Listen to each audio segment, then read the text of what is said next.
எல்லாருக்கும் ஒரு பெரிய ஹாய். முக்கியமா பிலிம் ரோல் ஃபேமிலிக்கு எல்லாரும் வந்துட்டீங்கல்ல. இன்னைக்கு நம்ம ரொம்ப டிஃபரெண்டான ஒரு மூவியை பார்க்க போறோம். ஒரு கப்பல்ஸ் புதுசா ஒரு அபார்ட்மெண்ட்டுக்கு வராங்க. அங்க ஒரு பழங்காலத்து ரெஃப்ரிஜரேட்டரை கண்டுபிடிக்கிறாங்க. அந்த ஃப்ரிட்ஜோட ஃப்ரீசர்ல இவங்க பாக்குற விஷயத்த நம்பவே முடியல. ஏன்னா அந்த ஃப்ரீசர்ல ஒரு குட்டி உலகமே இருக்கு. அங்கேயும் மக்கள் எல்லாம் வாழ்றாங்க. அது எப்படி ஃப்ரீசருக்குள்ள அந்த மனுஷங்க வாழ்றாங்க, இங்க என்னதான் நடக்குதுன்ற விஷயத்தை தான் இந்த வீடியோல முழுசா நம்ம பார்க்க போறோம். ரொம்ப டிஃபரெண்டா இருக்க போகுது. எல்லாரும் வீடியோவை முழுசா பாருங்க. யார் யாரெல்லாம் சப்ஸ்கிரைப் பண்ணலையோ மறக்காம பண்ணிடுங்க. சோ இன்னைக்கு நம்ம பார்க்க போறது ஐஸ் ஏஜ்ன்ற ஒரு மைண்ட் ப்ளோயிங்கான கதையை தான். ஒரு கப்பல்ஸ் அவங்க வீட்டை காலி பண்ணி ஒரு புது அபார்ட்மெண்ட்டுக்கு போறாங்க. அந்த கப்பல்ஸ் யாருன்னா இவர் தான் ராப், இவரோட கேர்ள் ஃபிரெண்ட் கெயில். ராபோட கையில ஒரு பாக்ஸ் இருக்கு. ஹே கெயில், இந்த ஒயின் பாக்ஸ் நான் எங்க வைக்கிறது, எங்க வை ராப் அப்படின்னு கெயிலும் சொல்றாங்க. அதோட ராப் இந்த வீட்டோட ஓனர் எல்லா பொருளையும் எடுத்துட்டு போயிட்டாரு. ஆனா இந்த பழைய ஃப்ரிட்ஜ் அப்படியே விட்டுட்டு போயிட்டாரு. அந்த ஃப்ரிட்ஜ் ராபும் பாக்குறாரு. வாவ், இது ரொம்ப ரொம்ப பழைய ஃப்ரிட்ஜ். நார்மலா ஃப்ரிட்ஜுக்கு அடியில தான் மோட்டர் இருக்கும் பாத்தியா, இந்த ஃப்ரிட்ஜோட மண்டைக்கு மேல இருக்க மோட்டர். ஃப்ரிட்ஜ் ஆராய்ச்சி பண்ணது போதும், வா நம்ம ஒயின் குடிக்கலாம்னு கெயில் கூப்பிட. வெறும் ஒயினா, அது கூட ஐஸ் கியூப் போட்டு சாப்பிட்டா செமையா இருக்கும். இதோதான் இவ்வளவு பெரிய ஃப்ரிட்ஜ் இருக்கு, உள்ள ஃப்ரீசர்ல ஏதாவது இருக்கான்னு பாக்குறேன்னு திறக்கிறாரு. ஃப்ரீசர் ஃபுல்லாவே ஐஸ் கட்டியா இருக்கு.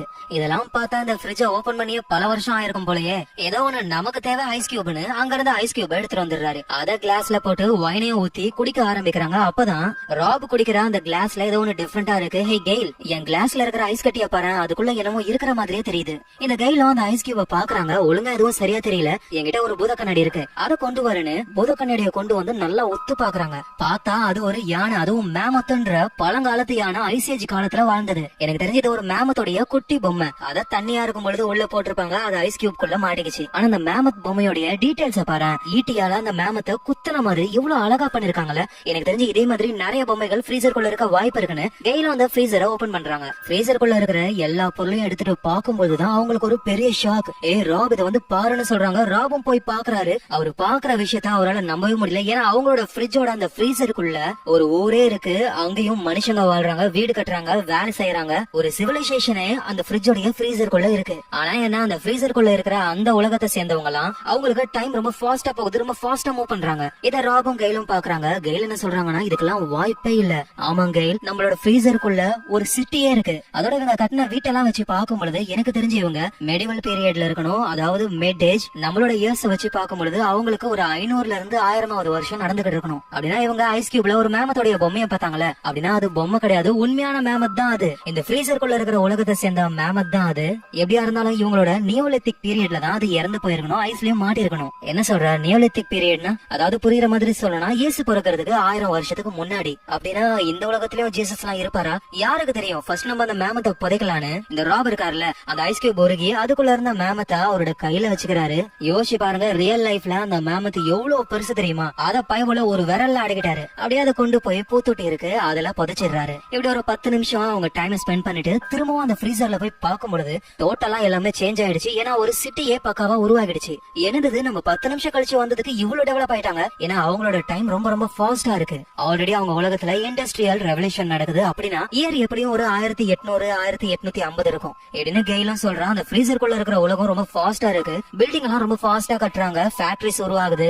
அப்புறம் கொஞ்சம் கொஞ்சமா மாடர்ன் வேர்ல்டுக்கு மாறுறாங்க, பெரிய பெரிய பில்டிங் எல்லாம் உருவாகுது. ஆனா ஒரு விஷயம் என்னன்னா, உண்மையிலேயே அவங்க ஃபாஸ்டா இல்ல. அவங்கள பொறுத்த வரைக்கும் டைம் வந்து நார்மலா தான் போகுது. இப்ப கூட அந்த மினி உலகத்துல 2 பேர் உட்காந்துகிட்டு இருக்காங்க. அவங்க அந்த ஃப்ரீசருக்கு வெளியே பாக்குறாங்க. ராவும் கெயிலும் இருக்காங்க. ஆனா அவங்க அசையாம அப்படியே சிலையா இருக்காங்க. ஏன்னா அந்த மினி உலகத்தை பொறுத்த வரைக்கும் நம்ம உலகம் ரொம்ப ரொம்ப ஸ்லோ. சோ நம்ம அவங்கள பார்க்கும் பொழுது அவங்க ரொம்ப ஃபாஸ்டா இருப்பாங்க, அவங்க நம்மள பார்க்கும் பொழுது நம்ம ரொம்ப ஸ்லோவா இருப்போம். அந்த மினி உலகத்துல இருக்கிற 2 பேரு ராவையும் கெயிலையும் பாக்குறாங்க. யார் அந்த 2 பேரும் பல வருஷமா இப்படி உத்து பாத்துக்கிட்டே இருக்காங்க. யாரா இருந்தா என்ன, அந்த பொண்ணு வாயில புரோக்கோலி இருக்கு, அது பார்க்கவே கன்றாவியா இருக்கு. நம்ம வேலையை பார்க்கலாம்னா அவங்க வேலையை பாக்குறாங்க. ஆனா இதுவே ராபும் கெயிலும் ஃப்ரீசருக்கு வெளியே இருந்து இந்த மினி உலகத்தை பார்க்கும் பொழுது இந்த மினி உலகம் ரொம்ப ஃபாஸ்டா இருக்கு. இப்ப பேசினானுங்களே 2 பேரு, அவனுங்க பிறந்து வளர்ந்து வேலை செஞ்சு கடைசியா சாகர வரைக்கும் இருந்த டைம் வந்து ராபுக்கும் கெயிலுக்கும் பொறுத்த வரைக்கும் ஒரு செகண்டுக்கும் ரொம்ப ரொம்ப கம்மி தான். சோ இப்படியே அவங்க பாத்துக்கிட்டு இருக்காங்க. 2000 வருஷம், 2019 கொரோனா, இது எல்லாமே அங்கேயும் நடக்குது. பில்டிங்ஸ் எல்லாம் ரொம்ப ரொம்ப ஹைட்டா கட்டுறாங்க. பாக்குற எல்லா பில்டிங்கும் ஹைட் ஆகுது. ஏரோப்ளைன், ஹெலிகாப்டர்னு அங்க இருக்கிற மக்களே வேற லெவல்ல அவால்வ் ஆகுறாங்க.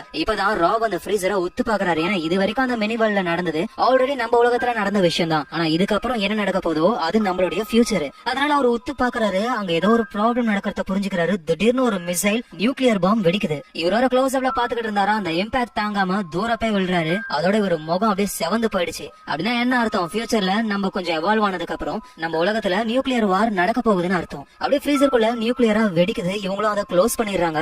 என்ன இவங்க இப்படி இருக்கானுங்க, நம்மளோட ரொம்ப மோசமானவங்க போலயே. எது என்னவோ, உன் முகத்தை பாரு, ரெட் அல்க் மாதிரியே இருக்கு. ஐயோ ஆமா, ரொம்ப கேவலமா இருக்கு. சரி வா நம்ம போய் சாப்பிடலான்னு இவங்க டின்னரையும் சாப்பிடுறாங்க. அப்படியே சாப்பிட்டுக்கிட்டு இருக்கும் போதே அவங்க மைண்ட் ஃபுல்லாவே அந்த உலகத்துக்கிட்ட தான் இருக்கு. அப்படின்னா நம்ம உலகத்திலயும் நியூக்ளியர் பாம் வெடிக்குமோ? ஆனா அதுக்கப்புறம் என்ன நடக்கும்? ஏன்னா அவங்க உலகம் மொத்தமா அழிஞ்சு போயிடுச்சு. மேபி உயிரோட சில பேர் இருப்பாங்க, அவங்க திரும்பவும் அந்த உலகத்தை கிரியேட் பண்ணுவாங்கல்ல. ராப் எதுக்காக அதே நினைச்சுக்கிட்டு இருக்க, வா நம்ம ஓபன் பண்ணியே பாக்கலான்னு அகைன் அவங்க அந்த ஃப்ரீசரை ஓபன் பண்றாங்க. எப்படியும் ஒரு 1 hour கழிச்சு அவங்க ஓபன் பண்றாங்க. ஃபர்ஸ்ட் அவங்க 10 minutes கழிச்சு ஓபன் பண்ணதுக்கு மினி வேர்ல்டுல பல வருஷங்கள் கடந்து போச்சு. இப்போ 1 hour கழிச்சு ஓபன் பண்றாங்க. அப்படின்னா பல 1000 வருஷங்கள் கடந்து போயிருக்கும். சோ அந்த நியூக்ளியர் பாம்ல இருந்து பயபலிங்க தப்பிச்சாங்களா, உலகத்தை உருவாக்குனாங்களான்னு செக் பண்ணிக்கிட்டே ராப் ஓபன் பண்ணும்போது இவர் நினைச்ச மாதிரியே அந்த நியூக்ளியர் வார்ல இருந்து சில பேர் தப்பிச்சிருக்காங்க. அவங்க கொஞ்சம் கொஞ்சமா இந்த உலகத்தை ரீபில்ட் பண்ணி இப்போ வேற லெவல் எவால்வ் ஆயிட்டாங்க.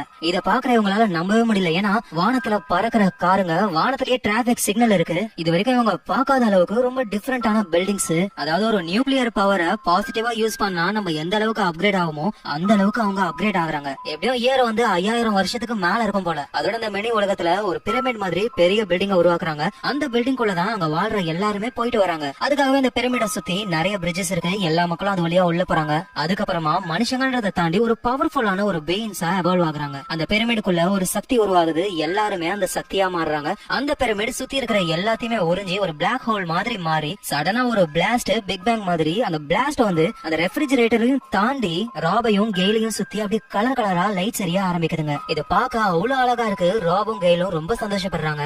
அதுக்கப்புறமா அதுங்க எல்லாமே திரும்ப ஃப்ரீசருக்குள்ளேயே வந்து ஒரே எனர்ஜியா மாறி டக்குன்னு அங்க இருந்து மறைஞ்சும் போகுதுங்க. ஃப்ரீசர் இப்ப எம்டி ஆகுது. என்னடா அது, அவ்வளவுதானா? கெயில் அவங்க திரும்ப வருவாங்கன்னு நம்புறியா? எனக்கு தெரிஞ்சு ராவ் அவங்க திரும்ப வர மாதிரி தெரியல. அவ்வளவுதான் நினைக்கிறேன். சரி ஓகே, இது வரைக்கும் எந்த மனுஷனும் பார்க்காத ஒரு விஷயத்த பாத்துருக்கோமே, நம்மளோட ஃபியூச்சரை. அது போதும் நமக்குன்னு அந்த ஃப்ரிட்ஜோடைய வயரை ரிமூவ் பண்ணிட்டு போயிட்டு தூங்க ஆரம்பிக்கிறாங்க. அடுத்த நாள் ஆகுது. கிச்சனுக்கு வந்து காஃபி சாப்பிடலான்னு ட்ரை பண்ணும்போது அவங்க 2 பேரும் மைண்டுக்குள்ளேயே இருக்கிற விஷயம் அகைன் நம்ம அந்த ஃப்ரிட்ஜை ஓபன் பண்ணி பாக்கலான்றதுதான். அதே மாதிரி இவங்களும் ஓபன் பண்ணி பார்த்தா இவங்களுக்கு ஒரு சந்தோஷம். ஏன்னா அந்த ஃப்ரிட்ஜோடைய ஃப்ரீசர்ல அகைன் ஒரு மினி உலகம் உருவாயிருக்கு. ஆனா என்ன, இவங்க இப்ப பாத்துக்கிட்டு இருக்கிறது ரொம்ப பாஸ்ட். அதாவது டைனோசர் வாழ்ந்த காலத்தை பாத்துக்கிட்டு இருக்காங்க. அங்க குரங்கு மனுஷங்களும் இருக்காங்க. அவங்க குட்டி குட்டி டைனோசர்ஸ் எல்லாம் சாகடிச்சு அதை சாப்பிடுறாங்க. ஆனா பெருசா இருக்கிற டைனோசர் எல்லாம் சும்மா விடுமா? அங்க வந்து குரங்கு மனுஷங்க எல்லாரையுமே காலி பண்ணுதுங்க. இந்த குரங்கு மனுஷங்க தான் கொஞ்சம் கொஞ்சமா எவால்வ் ஆகி மனுஷங்களா மாறுவாங்க.